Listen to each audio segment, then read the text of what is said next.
Sława everyone, Sława Bogom, and welcome again. My name is Magda Lewandowska and this is Searching for the Slavic Soul, brought to you by Vitia. In the last few episodes we have been following the Slavic path, but today we are going to stray from it and we're going to visit the badlands of the Slavic Native Faith.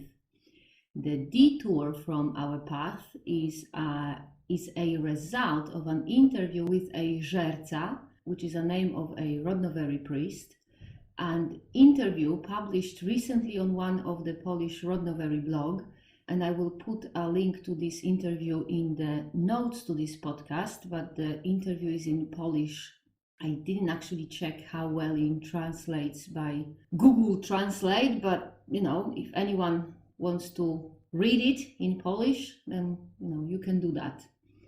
So today we are going to be talking about the role of Żerca amongst our pre-Christian Slavic ancestors, and basing on the interview with a modern Żerca, we are going to talk also about the role that modern Żercas claim to play or want to play in Slavic Native Faith.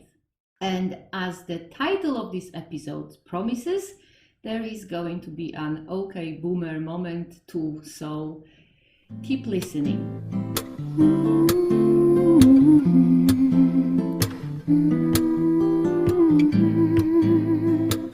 As I mentioned in the introduction to this episode, Żerca is the name of a priest in the modern Slavic Native Faith.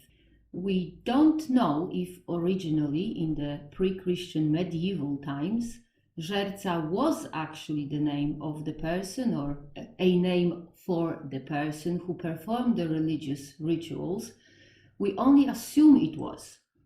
What we know is that Żerca or Żyżec or Żerca was a name of an elder responsible for organizing traditional Old Polish weddings in the times after the Christianization of the Slav in 15th or 16th century. The name of a modern Slavic priest was reconstructed from a name of Old Polish wedding official because it was assumed that the function of the traditional wedding official was a remnant of more important pre-Christian role. I know it might sound confusing, more like a guesswork than actual solid fact, but in Slavic studies, particularly while attempting to reconstruct pre-Christian Slavic traditions, pretty much everything we do is guessing in a more or less informed way. And the story of Żerca is actually more typical than you might think. Basically, the scholars who came up with the name of Żerca, so the name of a pagan Slavic priest, thought that there must have been a name of pagan Slavic priest, but they didn't know what the name was. So from looking into the Slavic folklore and the history of Slavic folklore, they knew that there was an Old Polish name for a wedding official who traditionally was an elder. Knowing that, they figured that the wedding official had to have something to do with rituals and pagan tradition, so they took the Old Polish word Żerca and applied it, or how it's usually said, reconstructed it as a name of a pagan Slavic priest. This reconstruction happened, I think, 70 or 80 years ago, and since then the name Żerca have really caught up, because now there's plenty of people who perform Slavic pagan rituals and call themselves Żercas. And one of those people, for the convenience of English speakers, I'll be calling this person David, was interviewed by a Polish Rodnovery blog. I happened to read this interview, and this is how we hear talking about Żercas in the 10th episode of Searching for the Slavic Soul. Would you believe it's 10th episode already? I'm so proud of it. Hopefully you know that this podcast, as well as the whole Vitia's project, is about restoring the tradition of our pre-Christian ancestors. And particularly, the Vitia project is about taking the Judeo-Christian out of the pagan in the Slavic tradition. So Żerca David, in his interview, gave Vitya a run for her money with it. I swear, he mixed the pagan with Roman Catholics so much that it just took weeks to untangle it and try to, just sort out through all of that. David started his interview with talking about pagan tradition, about how we should all be drawing from it and following it because it is a tradition and religion of our ancestors. He obviously was speaking in Polish, and the word he used in Polish is rodzime, which for the convenience of English speaker, I'm going to translate into Russian rodnoy, because the rodnoy word is what makes up the first part of the name Rodnovery. The very is from viera, which means faith, and the rodno is from rodnoi, which means familiar or native. So all put together, Rodnovery means native faith, and because the name comes from like Slavic language, Russian, for example, and it sounds very similar in other Slavic languages. In Polish, for example, is rodzima wiara. So because Rodnovery comes from a Slavic language, it means that it is Slavic native faith. Żerca David went on about how we should all be rodnoi, and then he started talking about the responsibilities and the duties of Żerca, so the Rodnovery priest.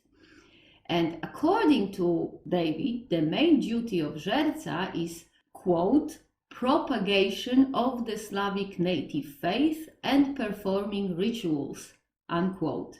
And then he said that a Żerca takes on a lifelong responsibility to, quote, broaden the knowledge about deities, faith, Slavic values, the world, tradition, and human nature, unquote, as well as, again, quote, organize and lead rituals, divination, uphold cult, unquote. David did not explain what upholding cult is or means, but it doesn't really matter, because if you go back to the pre-Christian tradition, none of what David said makes any sense anyway. Because, in pre-Christian times, in the times when all our Slavic ancestors were pagan, nobody needed Żerca to propagate the Slavic faith, because it was propagated by the family and the society. Children born in Slavic families were brought up pagan, in the same way as nowadays children brought up in Roman Catholic families are brought up Roman Catholic. So there was really no need for a priest or Żerca or not to propagate the faith. It kind of propagated itself, really. And by the way, there also wasn't any native Slavic missionaries spreading the Slavic religion around the world. The Slavic native faith, as all pagan systems of beliefs, don't have missionaries or like designated propagators of religion, because converting people, actively getting other people to accept your God, is the domain of monotheistic religion, like Judeo-Christian religion. It's not a pagan thing. As to educating or broadening the knowledge being a traditional or rodnoi duty of Żerca, well, it's just bonkers, really. Back in the early medieval, let's say 7th or 8th century, there was no libraries, no books, colleges, universities, or scholars to teach pagan theology, Slavic or not.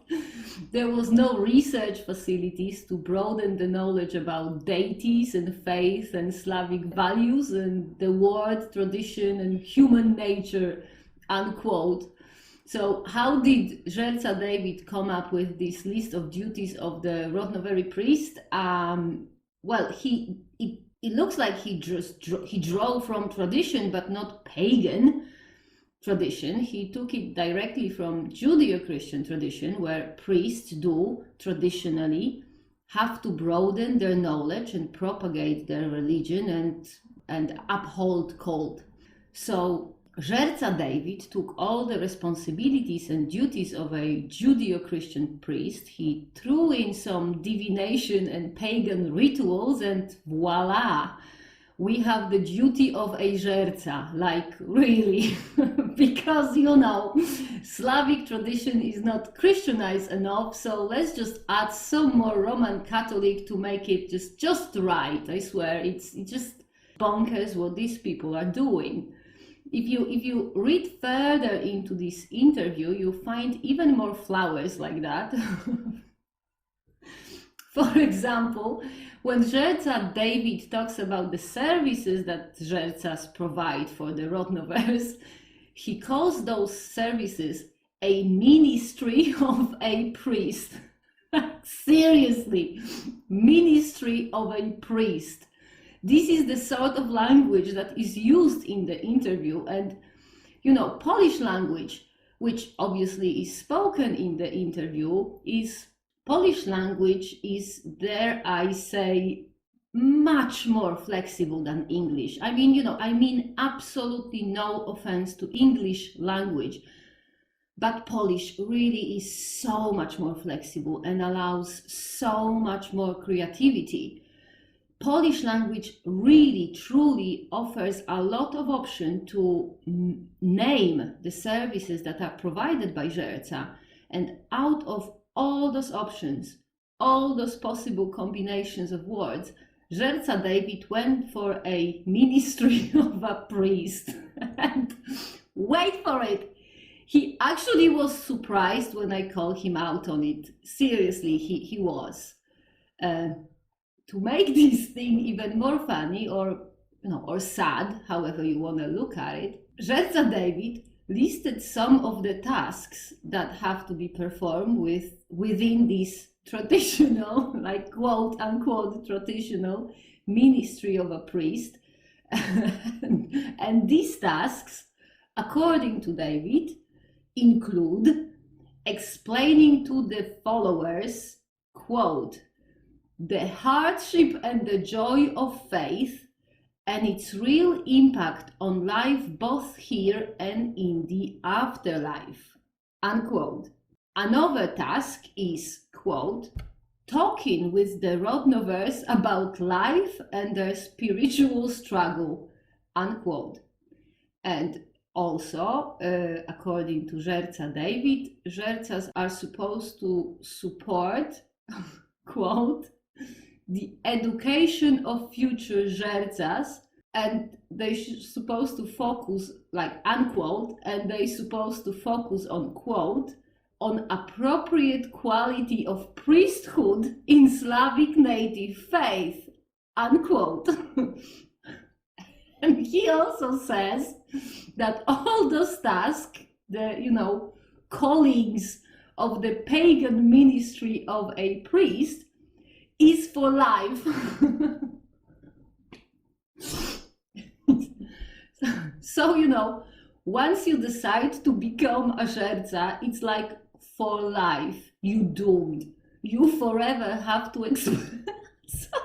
explain stuff to the followers, all the hardship and joy and spiritual bloody struggle and life and whatever. And you have to lifelong educate yourself and, educate others Żercas, and it all has to be appropriate quality, which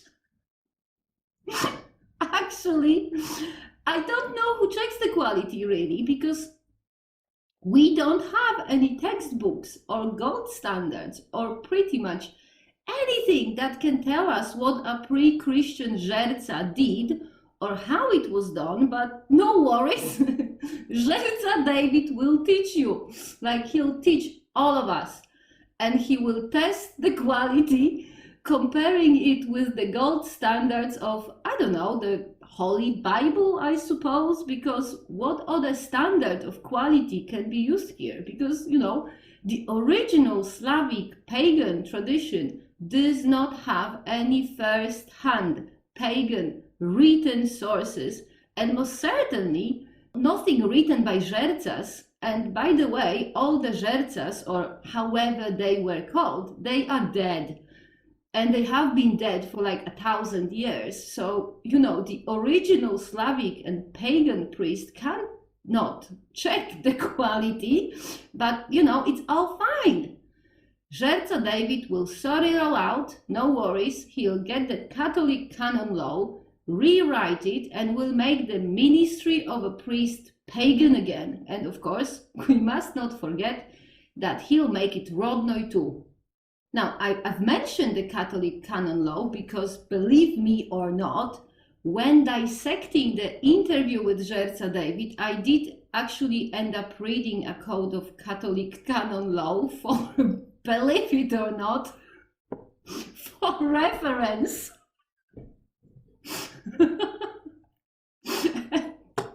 And it turned out that, with exception of obviously divination and performing pagan rituals, every other duty or responsibility of Żerca mentioned by David is literally taken straight out of guidelines for Roman Catholic priests. The talking to the followers, explaining the hardship and joy, you know, and the spiritual struggle, and the education and the quality of priesthood too, and of course propagating the religion too, because as it turns out, actually every Christian, not only Roman Catholic, should be a missionary and should spread the word about Jesus, which I didn't know that, even though I was brought up Roman Catholic. So I don't know, I guess I didn't pay attention in the Sunday school, but by the look of it, Żerca David did. He must have paid a lot of attention, because in his interview, he also had a go at pride and greed and sloth, and even in an indirect way, he had a go at lust, which are the deadly sins of Christianity, but according to Żerca David, Rodnovers shouldn't be doing it either, because it's not traditional and not Rodnoi to be proud and lazy and to want to have stuff. According to Żerca David, a true and proper Rodnover should follow the rules of decency, perseverance, patience, and self-discipline, and he or she should avoid, I quote the interview here, materialism, lack of humility, mistaking pleasure for what's good, or rampancy for freedom, unquote. A proper Rodnover should also avoid, quote, convenience, ignorance, and reluctance to work hard or to sacrifice, unquote. He or she should not be chasing money and follow in the steps of previous generations who, instead of being traditional and Rodnoi, these bad previous generations choose, quote, a murky urban web of rivalry and dependence, unquote. I swear, this is a direct quote from the interview. And by the way, Żerca David also talked about, quote, carelessness of entire generations which do not want to waste time on such inefficient relic like faith or superstition, unquote. For real! That's all that was said in the interview. Basically, to cut the long story short, according to David, a Slavic Żerca, following the pre-Christian tradition, has to, like a good Christian, suffer and languish and live in poverty and work hard and humbly in the name of the higher Slavic values. Similarly, according to Monsignor David, should leave every single Rodnover, otherwise he or she risks ceasing to be Rodnoi. So, as you can imagine, I read all of it, and then a few of my friends read it, and we were all like, what the actual fuck? Like, where did it come from? I mean, this guy, this David, this Żerca, he claims to have read like over 120 books on history and Slavic tradition. He claims to have spent over a decade on studying and he does not know that pretty much everything our ancestors did was to get or keep or multiply material goods. Like, you know, in early medieval times, pretty much all you did was to work your ass off just to have stuff, because food, warm clothes, roof over your head, weapons, livestock, maybe even, you know, a pretty necklace or something, those were all material goods, and they were cherished and desired by our ancestors. Let's take, for example, a linen shirt, a simple linen shirt our ancestors had to labor for a year or something like that to get. Because back in those times, everything was done by hand, and from scratch. So in order to have a linen shirt, you had to get some linen. And to do that, you had to plant it. And to do that, you have to have a field. And to get a field, you had to, literally, this is what people did back in those days, slash and burn the forest so you can have a field. Where the forest naturally grows, you just, slash and burn it, and then you get a field. And by the way, to slash and burn the forest, you need tools too, I don't know, a knife or an axe, which obviously you had to make first, which took time and effort too. But let's just stick with the linen, because if we start talking about making tools, we'll be here until tomorrow. So after you slashed and burned the forest, you had to prepare the land for sowing the linen. So you had to plow the land to soften the soil, and obviously you needed a plow to do that, which is a tool, but don't even go there. And after you prepared the soil, only then you could actually, put your seeds in the soil so they can grow. Obviously, the seeds needed time to grow. So after the linen grew, you still had to harvest it and then spend another few weeks or months to extract the fiber from the plant. So then you can take the fiber and spin it by hand with a spindle only. You had to spin enough thread to weave it into a fabric, and this fabric was used to make a shirt. Obviously by hand, so before you could sew the shirt, you needed to get yourself a needle, which also had to be made by hand. So we have loads and loads and loads of work and effort just to get a linen shirt, just to look better, more sophisticated. Because, who would want to wear an animal hide all the day long? Perhaps animal hides do the job as well as a linen shirt does, but it doesn't look good, does it? Linen shirt looks better, so our ancestors labored for a year to look better. If that's not being materialistic and vain, I don't know what is. And I'm not even going to mention the production cycle of such material goods like food or pottery, which, by the way, our vain and materialistic ancestors decorated. How dare they be so materialistic? I mean, who needs decorated pottery? It's vanity at its purest. And by the way, all these material goods, so food, pottery, linen, all of it, in the medieval times, those items were used to trade. So all this stuff was money too. So it can be said with 100% certainty that our pre-Christian Slavic ancestors chased money and material goods all the bloody year long, all the time. And whoever didn't want to chase the money or didn't feel like to, they just died.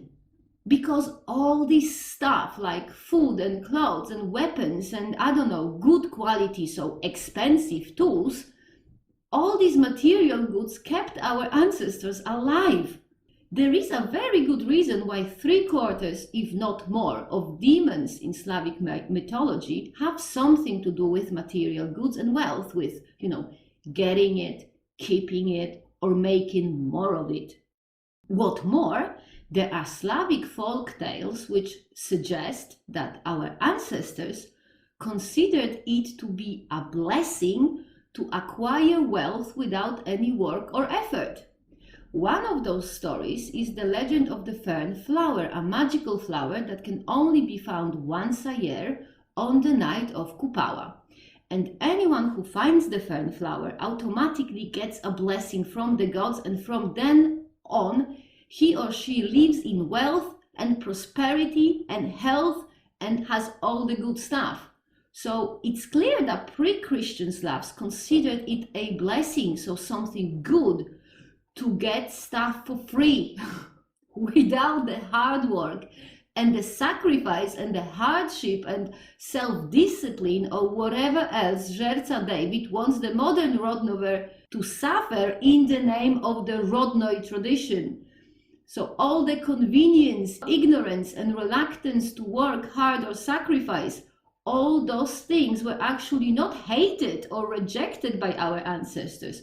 Quite the opposite. All the evidence indicates that every pre-Christian Slavs wanted to have a convenient and lazy life, although surely not very many managed to get it. It also doesn't appear to be true that our ancestors disliked cities, living in the cities or urban lifestyle in general. After all, nobody forced our ancestors to organize themselves, to cooperate, build bigger settlements and then expanding them into craft and trade centers like Arkona or Szczecin, which, according to historical sources, were not only in medieval standards urban areas, they were not only large, not only rich, and most certainly with, quote, murky urban web of rivalry and dependence, unquote.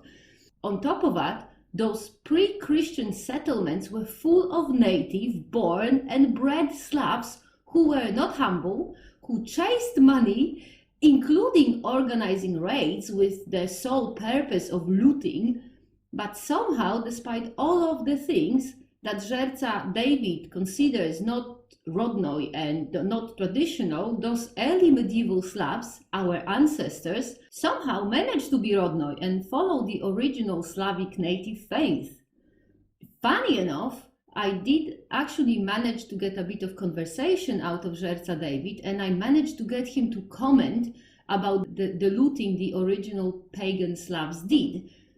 And you will never believe what he said. What he said, basically, was that the looting of pre-Christian Slavs, the looting pre-Christian Slavs did, it was okay because, firstly, it was done by young males, and secondly, it was done for the primary purpose of gaining honor in a battle and, showing bravery. But other than that, Rodnovers shouldn't chase money and be materialistic because I don't really know why. He did not explain it at all, so I guess we should all live in poverty because Żerca David says so. So basically, what is Żerca David saying is, if you are a young male and you are rich enough to go looting, because a looting raid is not cheap at all. You need to have weapons and armor, and you need to pay for it or have them made or make it yourself. You have to have some mode of transportation, like a boat, for example. And on top of it, you have to have enough wives or slaves to run your household for you when you are out looting. So it's not cheap at all. It's more of an investment, this looting business. So yeah, if you are a young, rich enough male and you are hungry for fame and you're willing to show your bravery, you absolutely can go looting and steal and slaughter for the sole purpose of getting wealthy. But if you're not male and not young and not well off, then you should stay where you are in misery and poverty. Okay, boomer, if you say so. I mean, this is just classic. It doesn't get any better. This person, this Żerca, fortunate enough to be born in a time and place that allow him to gather enough wealth to be able to buy 120 academic books, and they're not cheap, to have time to read them all, while at the same time being ahead of his family, so presumably provide for this family and run a religious organization and perform rituals and talk to all these people he claims to be talking to. And I mean, what Żerca David did with or in his life, it really requires a lot of resources. To have time, to have a hobby for starters, to have time and energy to do something else than working for living, like how rare is that? I mean, I am a veterinary surgeon, not a veteran, and for the first 10 years of my career, I had no time to do anything other than working so I can pay my bills and, other commitments and feed my family, which really isn't that big. It's just 2 people, me and my daughter. And I consider myself really privileged because there's plenty of people that cannot afford to get the education, the qualification like I have. So those people have to work 2 or even 3 jobs just to get paid what I am being paid doing only one job. So I am privileged, I am fortunate, but still for years I worked and worked like 10, 12, 14 hours shift just to get food on my table. And at the end of the day, I was so tired that I just went to sleep, and the next day I woke up to do it all over again. I had no time, no energy, no money to have a hobby, to buy all these books and then read them. But Żerca David tells me, and tells most of you too, that we chase money and we should stop. This person who is really swimming in privileges, actually he has the audacity to tell others that they should work hard, sacrifice and be bloody humble. And they should stop being materialistic and chasing money because they cannot do it right. Because the only people who can do it right are people like him, just younger. And then those younger versions of Żerca David get the wealth, stealing and looting in the name of honor and glory. And when they accumulate even more of what they already have, this is when they start to live humble life. They stop being materialistic and stop chasing money and start telling others to bloody sacrifice and this self-discipline. I mean, if this is not a privileged boomer's philosophy, I don't know what is. This is just so sad that things like that are happening and being said in the Rodnovery community. It's even more sad because it seems Żerca David is a respected person, well, at least in one of Polish Rodnovery group, but there's many of them, but one of them respects Żerca David. And I just keep thinking and thinking, trying to figure out where are all those Rodnovers who chase money and are materialistic. I mean, I don't know a single person, Rodnover, pagan, Christian, or completely atheist. I don't know a single person who is materialistic or, chase money. And I know quite a lot of people who work bloody hard, including myself. But all those hard-working people I know, they work hard because they have to. They have to work to provide for themselves and their families. They don't do it for the love of money or to get rich or, swim in cash or whatever. They do it to secure some future for themselves and for their family, to buy a house or a flat or to save money for their children's college fund. I mean, I do know 2 workaholics. And they are both well off, but they don't work for money.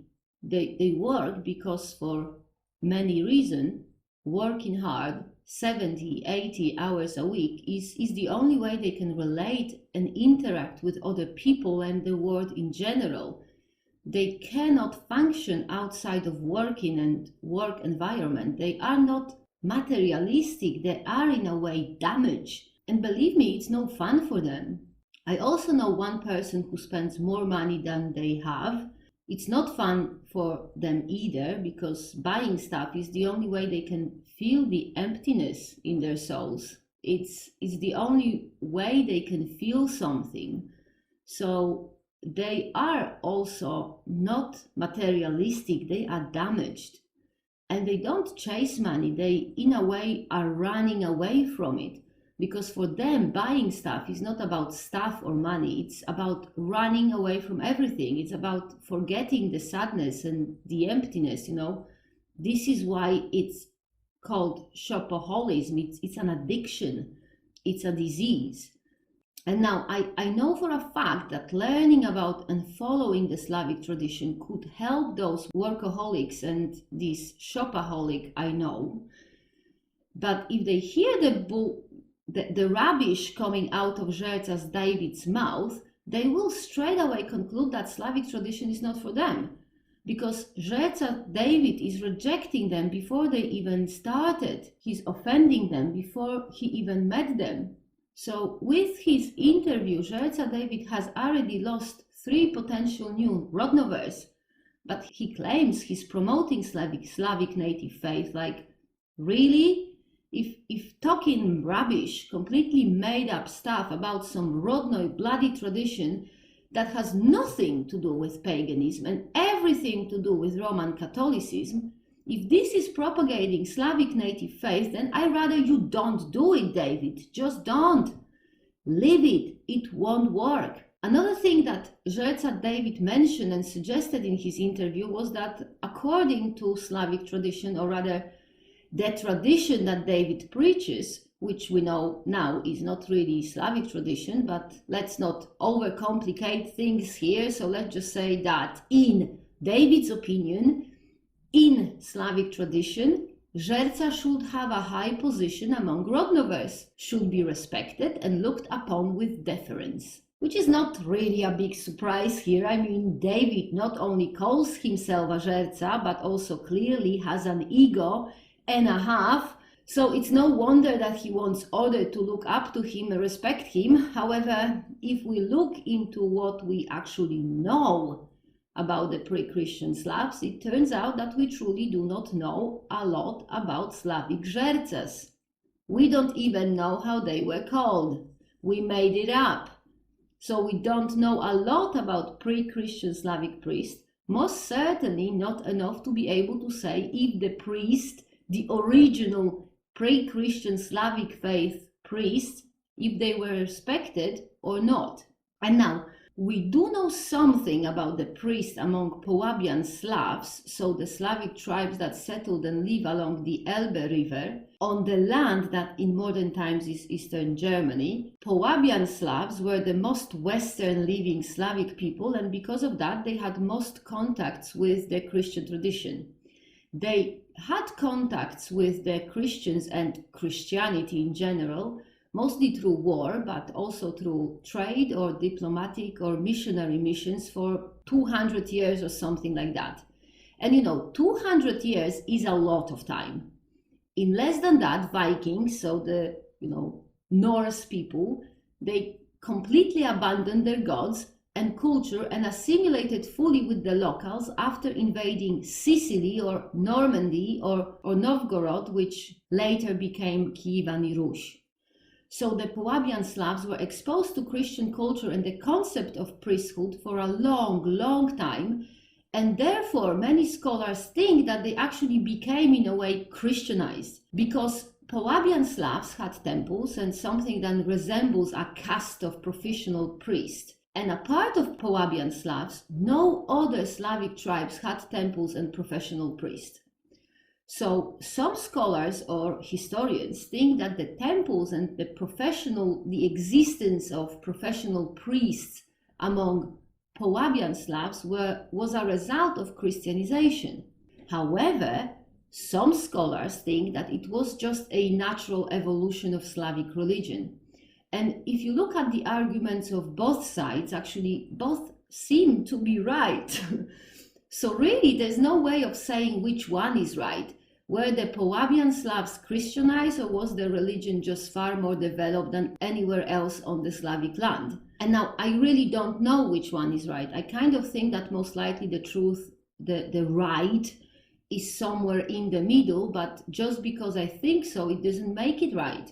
However, if you look at other Slavic tribes and traditions, Żercas or priests as a respected social class are actually nowhere to be found. No other Slavic tribes had Żerca, so whatever the name of the professional priest was. So maybe if you want to reconstruct the religion of Polabian Slavs, you could call it Polabian Rodnovery and have professional, respected, looked upon priests there. But if you want to follow a tradition of any other Slavs, there's no priest there. Most certainly no professional ones with temples and responsibilities and, I don't know, code of conduct. But if we look at the topic from a different angle, it becomes even more complicated. So if we look at, for example, linguistics, look into the etymology of the word Żerca, and I did use 3 etymological dictionaries, a Polish, a Russian, and a Proto-Slavic one, and to try to understand the root of the word Żerca, even though we aren't actually sure if it's the right name, but I checked it just in case, just to, for the sake of checking. So I looked through these dictionaries and I found out that the word Żerca, which is currently used as a name of Rodnovery priest, converges etymologically with the word żreć, which means to eat or to gobble up. Those words, the one for a priest and the one for gobbling up, they converge in Church Slavonic, Old Church Slavonic, Proto-Slavic, and Old Indo-Aryan or Sanskrit. Those are all Indo-European languages. I'm not going to go deeper into linguistics here because I would have to attempt to pronounce foreign and unknown to me languages, and as you can hear yourself, with my thick Polish accent, I can barely pronounce a foreign known language such as English. So I'm not going to produce myself in Old Church Slavonic or, Sanskrit, but you are most welcome to visit Vitya's blog and find all the elements of the etymological analysis there. What am I going to say is there is a lot convergences between eating and being a priest in the Slavic, Proto-Slavic and other Indo-European languages, which is not a big wonder because from other historical sources we know that part of what a Żerca or a pagan priest had to do, pagan Slavic priest had to do, was drinking the blood of sacrificial animals and perhaps even eating the meat of sacrificial animals, the part of the meat that was offered to gods. Because, as I am sure you know, among our ancestors, most of the meat of sacrificial animals was eaten in a ritual feast. It wasn't like burned completely, it was used up in a ritual feast. So the Żerca, the priest, the person who led the sacrificial ritual, had to drink blood, obviously fresh, uncooked blood, and possible even eat raw meat.